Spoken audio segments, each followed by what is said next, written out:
Nobody sits you down and says this. Nobody pulls you aside and tells you that most of the energy you spend defending yourself is completely wasted. That most of the arguments you win cost you far more than losing would have. That most of the people you have been chasing were never going to stay no matter how much of yourself you poured out for them. So, you spent years doing what you were taught. Speak up. Fight back.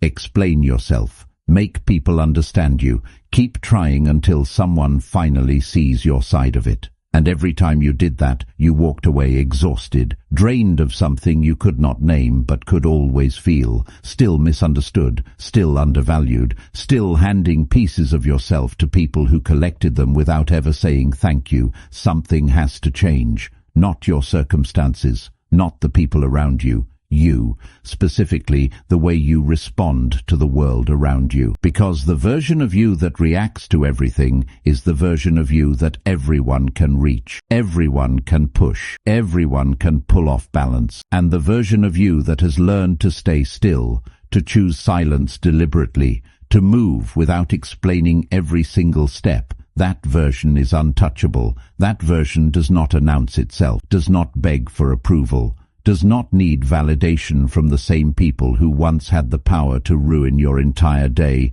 with a single sentence or a single look. That version is not built overnight. It is built one moment at a time, one withheld reaction at a time, one chosen silence at a time. And by the end of this video, you will understand exactly how to start building it today. Marcus Aurelius once said, "You have power over your mind, not outside events. Realize this, and you will find strength." Whether you are watching this at midnight unable to sleep or in the morning finally ready to take your power back, comment below, "I choose silence." Number 1. Silence is not weakness. It is the most misunderstood form of strength. You were taught that silence means you have nothing to say, that going quiet in an argument means the other person won, that not defending yourself means you are accepting everything they accused you of, that a person with genuine confidence always speaks their mind loudly and immediately and without hesitation. Every single part of that is wrong, and believing it has cost you more than you realize. Look at the ocean. No warning before a wave crashes. No announcement before the tide shifts. No explanation offered afterward. Just force, arriving exactly when it chooses to arrive, doing exactly what it came to do, and retreating without asking anyone how it performed. Real power moves the same way. It does not campaign for itself. It does not hold press conferences. It does not need a crowd of witnesses to feel legitimate. It simply exists and acts and moves forward without pausing to collect opinions about itself. Most people spend their entire lives reacting. Someone says something sharp and they fire back immediately. Someone pulls away and they chase without stopping to ask themselves why. Someone questions their choices and they launch into a detailed justification before the question has even finished landing. Every single reaction is a withdrawal from an account they do not even know they are holding. Your energy is that account. Your attention is that account. Your emotional bandwidth, the part of you that can focus and create and grow and build, is that account. And every unnecessary reaction makes a withdrawal. Every argument you did not need to have. Every explanation you did not need to give. Every chase that went nowhere. All of it costs something real. And the person on the other end of that transaction walks away richer every time. Because the person who provoked you was not looking for a debate. They were not genuinely curious about your perspective. They were hunting for proof. Proof that they still have the ability to move you. Proof that you are still reachable. Proof that despite everything, they can still get under your skin whenever they choose to try. Your anger gave them that proof. Your long defensive message gave them that proof. Your tears, your frustration, your urgent need to make them understand your side, all of it was the prize they came for. And you handed it over without even recognizing what was happening. Say nothing instead. Not because they were right, not because you ran out of things to say, not because you are afraid of the confrontation, because you looked at the situation with clear eyes and made a conscious decision. This person does not get my energy today. This moment is not worth what it would cost me to engage with it. What follows that decision will genuinely surprise you the first time you experience it. They push harder. They try a different angle. They repeat themselves louder. They bring up something from the past. They do everything they know how to do to get the reaction they came for. And every single time you remain still, every time you choose not to engage, something shifts in the dynamic between you. Your power compounds, their grip on you dissolves, not dramatically, not all at once, but steadily, undeniably, in a way that both of you can feel, even if neither of you says anything about it. Silence is not passive. Silence is not surrender. Silence is an active choice made by someone who has decided that their peace is worth more than the temporary relief of being heard by someone who was never really listening. A reaction needs two people. Silence only needs one. Master that one person, and you become genuinely unmanageable to everyone around you. Epictetus taught us, no person is free who is not master of themselves. Master your reactions, and you master your world. Number 2. Every time you over-explain yourself, you shrink yourself. You made a decision, a perfectly reasonable decision about your own life, and then someone raised an eyebrow, or asked why in a tone that was not really a question, or gave you that look that somehow managed to communicate disappointment and judgment and mild contempt all at once. And suddenly you were talking, explaining, justifying, walking them through your entire reasoning process step by step, almost apologizing for having made a choice in the first place, as if your own decisions require their written approval before they can officially count. At the end of all that explaining, did the relationship feel stronger? Did you feel respected? Did you feel like you had communicated something important? No. You felt smaller, because what you communicated was not thoughtfulness or consideration or a desire to be understood. What you communicated underneath all those carefully chosen words was fear. Fear of their judgment, fear of their disapproval, fear that without their agreement, your decision does not fully belong to you yet. Over-explaining is not communication. It is audition. You are auditioning for their approval of a life that already belongs entirely to you. And every time you perform that audition, you reinforce the idea that their verdict matters more than your own. Watch the people in your life that others instinctively respect, not the loudest ones, not the most aggressive ones, the ones with quiet authority, the ones whose decisions seem to carry weight before they have even finished making them. Do they over-explain? Do they send paragraph after paragraph defending choices they already made? Do they bend themselves into shapes, trying to make sure everyone around them is comfortable with their direction? No, they decide. They state it simply. They move. And the clean confidence of that sequence, the decision followed immediately by action, with no anxious elaboration in between, creates a kind of gravity around them that explanation could never manufacture. You can build that same gravity. Start by making a choice and letting it stand without a support structure of words holding it up. Say no without a reason attached to it. Decline without an explanation following you out the door. Draw a boundary and do not immediately begin narrating the philosophy behind it. The discomfort you feel after saying something plainly and then going quiet, that discomfort is not a sign that you did something wrong. That discomfort is the feeling of not performing for someone else. And the more you sit with that discomfort without rushing to fill it with more words, the smaller it gets, until one day you realize it has disappeared completely. The right people in your life will never require your justification. They trust that you have reasons even when you do not share every detail of them. They are not waiting for a full breakdown of your decision-making process. They are waiting to see what you do next. And anyone demanding a complete explanation of every choice you make is not interested in understanding you. They are interested in managing you. They are looking for the gap in your reasoning they can slide into and use as leverage. Every explanation you provide is a gift to that process. Every unnecessary detail is another door you have opened into a house you did not mean to let them enter. You are allowed to be a mystery to people who have not earned your transparency. You are allowed to make choices without holding them up for public inspection. You are allowed to move through your own life without filing a report at every decision point. Make your choice. Say it once. Move forward.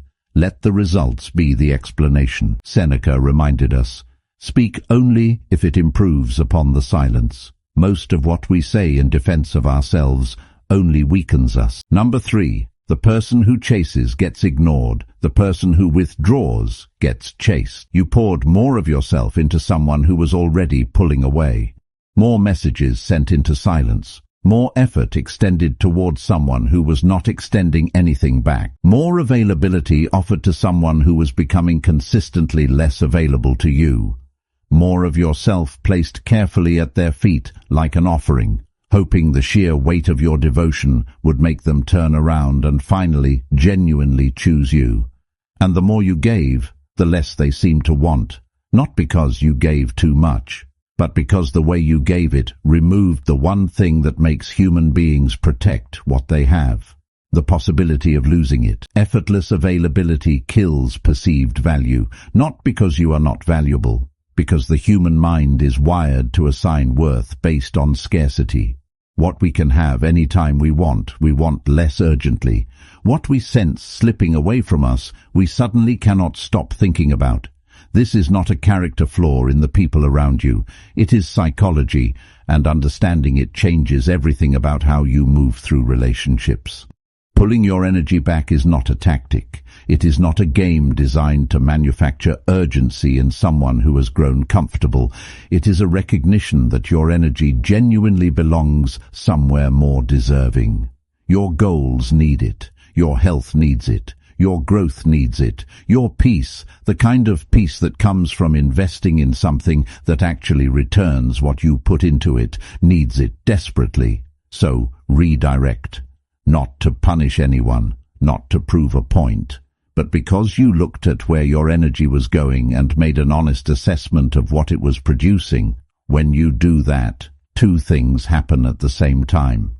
The person who was treating your availability as a given suddenly notices its absence. Real absence, not dramatic withdrawal, but genuine redirection of attention, does something to people that no amount of presence or effort or devotion ever managed to do. It makes them feel the weight of something they had stopped consciously appreciating.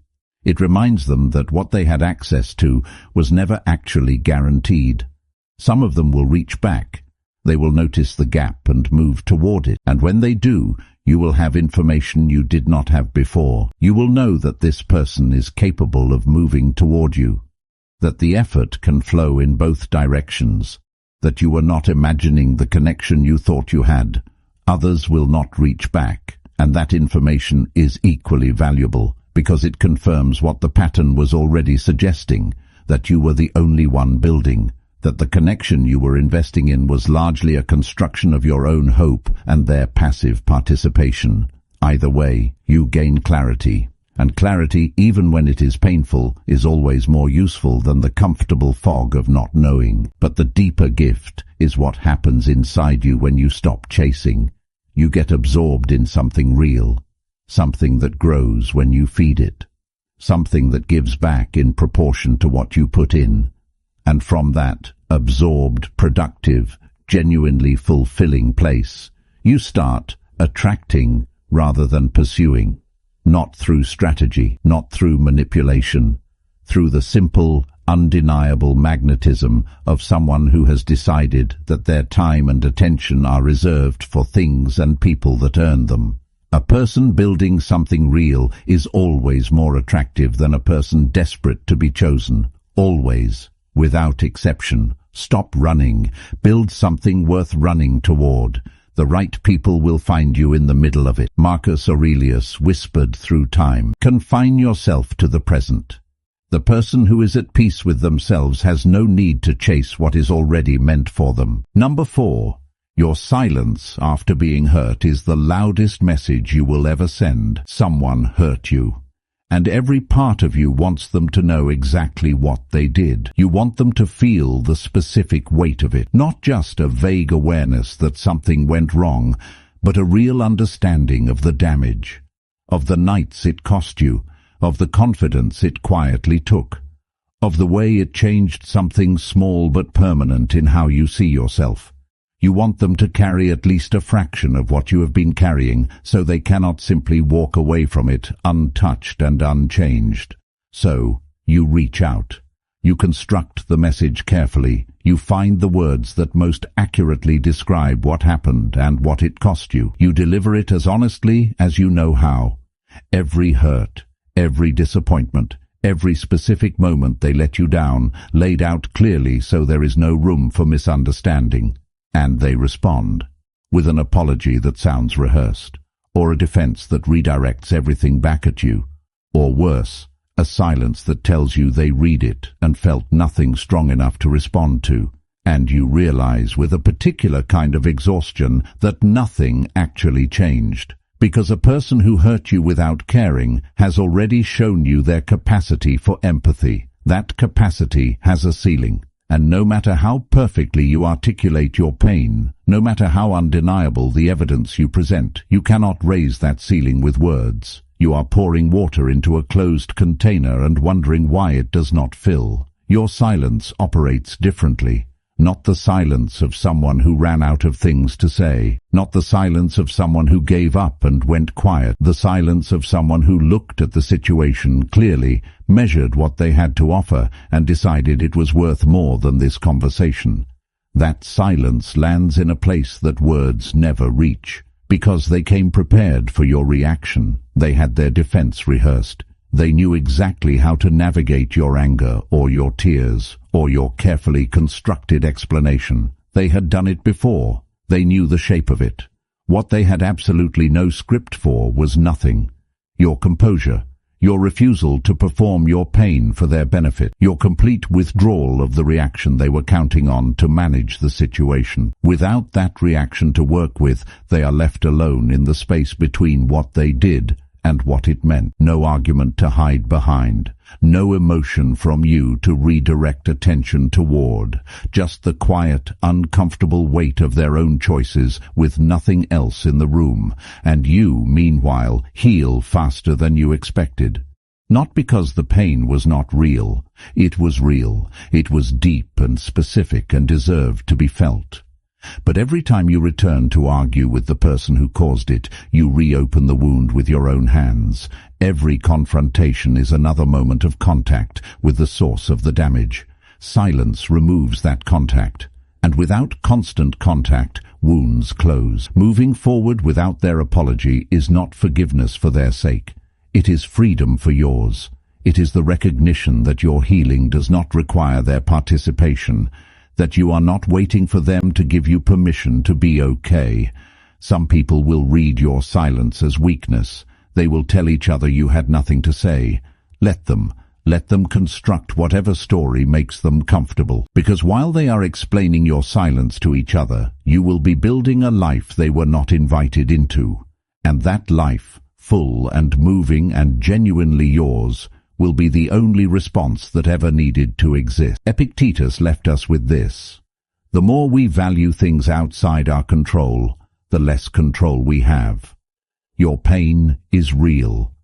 Their acknowledgement of it is not necessary for your freedom. Number 5.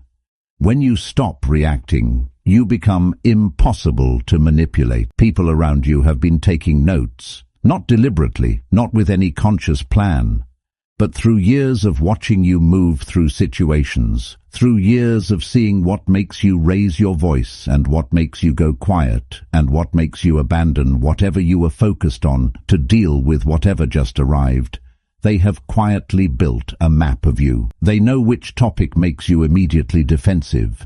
They know which comment about your past makes you spiral. They know which kind of silence from them sends you into a panic of over-communication. They know which situation makes you drop everything to manage a crisis that was not actually urgent, but was framed in a way that made it feel like it was. And they use that map, sometimes with full awareness, sometimes without realizing they are even holding it, but the result is the same. You get pulled off your path at the exact moments you were building momentum. You get destabilized right before the decisions that mattered most. You get drawn into chaos that was never really about you, but somehow always managed to cost you something.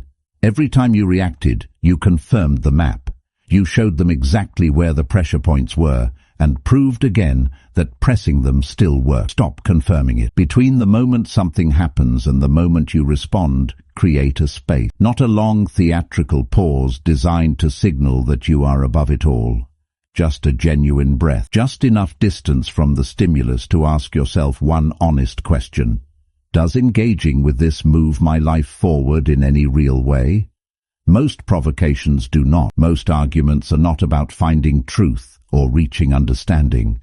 They are about establishing dominance, about proving that one person can move the other whenever they choose to try. And the moment you stop being movable, those arguments lose their entire purpose. Most chaos is not an emergency. It is a pattern. It arrives at specific moments and requires specific reactions from you and produces specific outcomes for the people generating it. When you stop providing those reactions, the pattern breaks. And when the pattern breaks, the people who depended on it have to find a new way to relate to you.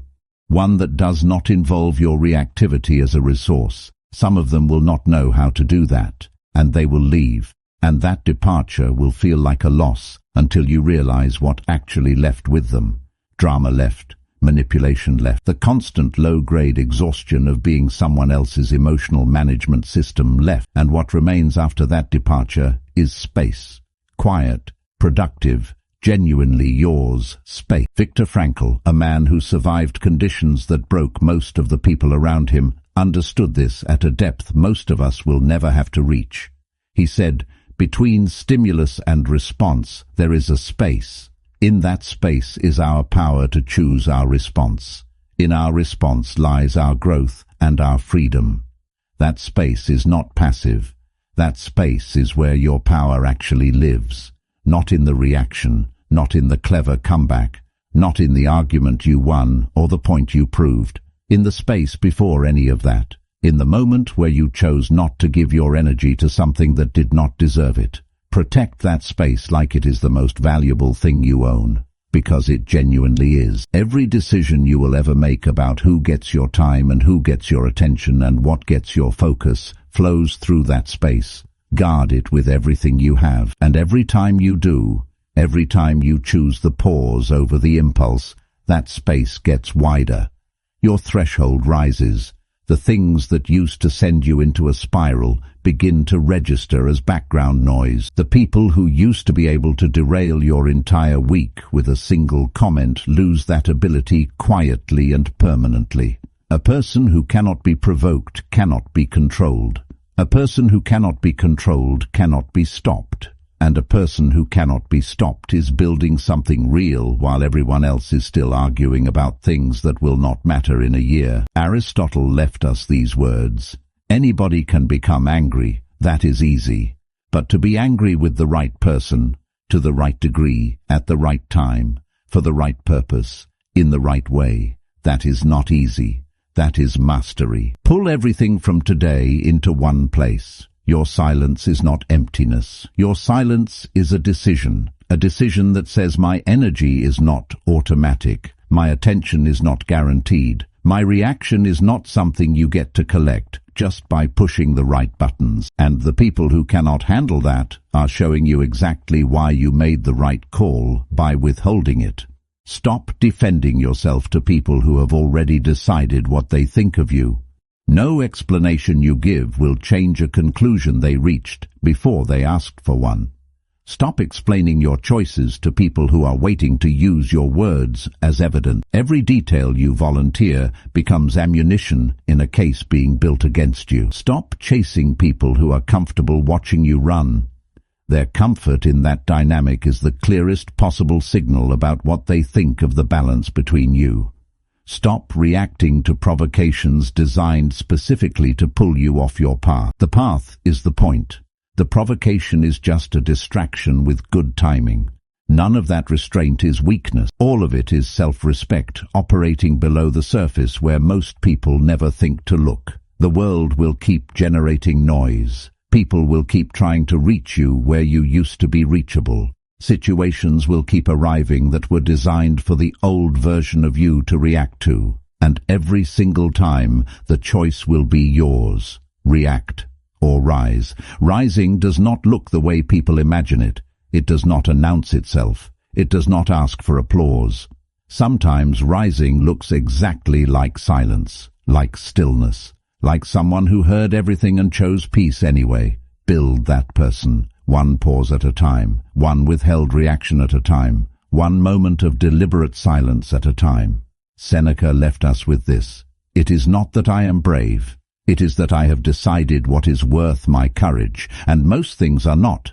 Most things are not worth your reaction. Most people are not worth your explanation. Most arguments are not worth your peace. Your silence is strength. Your stillness is power. Your peace is the most protected thing you own. Guard it, and never apologize for choosing it."